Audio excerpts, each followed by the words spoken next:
Milwaukee. Kaya naman kahit nga nagmumukha na silang Milwaukee Antetokounmpo at hindi Milwaukee Bucks, kailangan nga nila itong gawin. Ano ba naman ang sahuran ng minimum ang kapatid ni Giannis na malabo mabigyan ng minuto kung ang ibig sabihin naman nito ay mananatili si Giannis sa kanilang team, lalo na't binabayaran pa din nga nila si Damian Lillard ng mahigit 22. Hi guys! Ivana Alawi here. May slot up ako na super legit at sobrang dali lang manalo. I-download mo lang. May 58 piso ka agad. Mag-deposit ng 100 piso. Boom! May 2,058 piso bonus pa. Plus 38 beses Super Ace Multiplier. Cash out, seconds lang via GCash. Walang limit, walang hassle. Pero limited lang ang redemption codes. Promo, today lang. Kaya hurry. Down. Ang susunod na programa ay rated PG. Patnubay at gabay ng magulang ay kailangan sa mga batang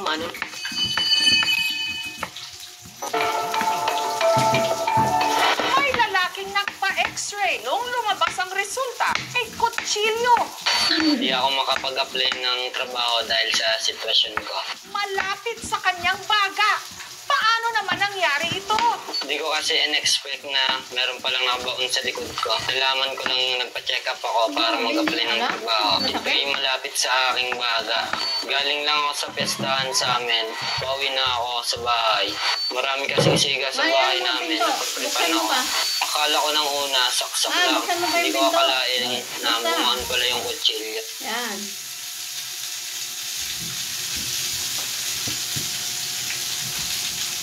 Ano? Ha? Buksan mo na.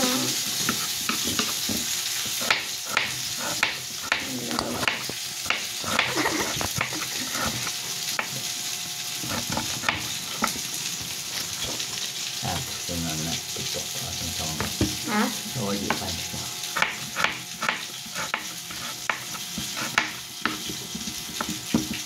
Bangon telapon. Tapos na ba yung ano, saluyo? Ay, hinalo. Oo, hinalo ko yan para yung pan magamit. Ngayon pa. Hindi ang pangkay.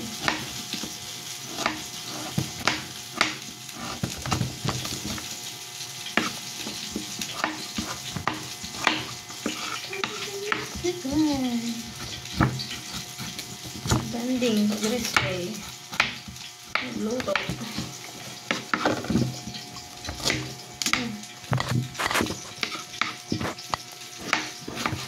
Hindi kita, pagilid mo.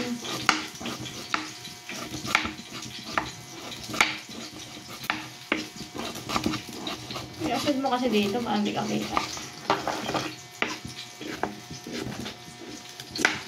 Maangat pa eh. Alam mo sa probinsya eh. Natongtong ko sa bangko.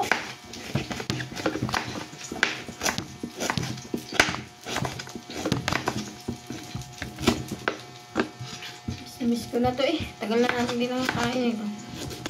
No. Mula pagtira natin dito. Hindi tayo nakakagawa. Pinatay mo na yun. Pinatay mo na yung ano. Apoy.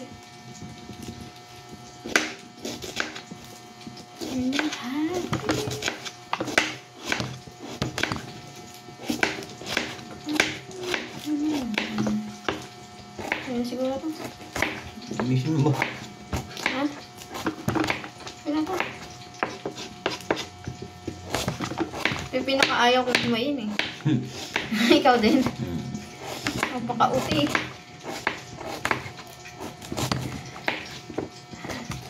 Napaka-uti. Gawin.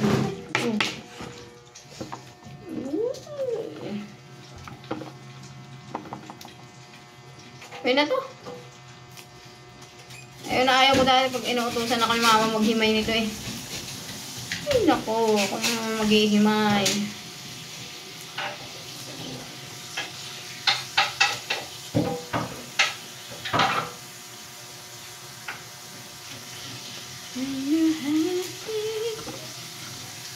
Okay na naman. Tayo lang naman kakain. Okay na to, magagalit ako.